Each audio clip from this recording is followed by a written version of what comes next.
বেশ অনেক দিনের ইচ্ছে ছিল যে ঝালমুড়ির জন্য মসল্লা বানাবো। একটু ঝালমুড়ির জন্য মসলা যদি তৈরি করে রাখা যায় ফ্রিজে একটু করে রেখে দিলে তা নিয়ে খাওয়া যায়। তারপরে এই তো ভাইরাল যেই ঝালমুড়ি মামারা যেই ঝালমুড়িটাতে মসল্লা ব্যবহার করে আমি সেটা বানিয়ে ফেললাম অবশেষে। একটু ভিডিওটা আপনাদের সাথে একটু শেয়ার করলাম, ভাবলাম একটু শেয়ার করি।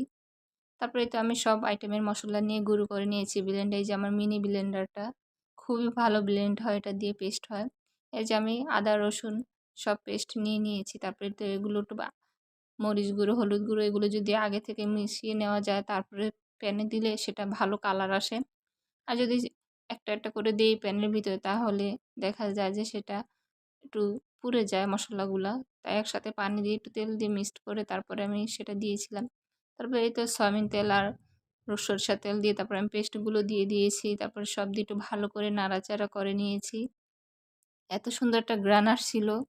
সেই ভাইরাল ঝালমুড়ির মতনই ঘ্রাণ, মামারা যে ঝালমুড়ি বানালে যে ঝালমুড়ির একটা ঘ্রাণ আসে সেরকমই ঘ্রাণ পাচ্ছিলাম। তারপরে এই তো গরম মসলাগুলোকে দিয়ে দিয়েছি। তারপরে দিয়ে দেওয়ার পর একটু ভালো করে নাড়াচাড়া করে নিয়েছি। একবার হলে এরকম বাসায় ট্রাই করবেন, খুবই ভালো লাগে ঝালমুড়ি দিয়ে খেতে এটা। এই তো ফাইনালি আমার ঝালমুড়ি মসলা রেডি। সবাই ভালো থাকবেন। Tata, bye bye.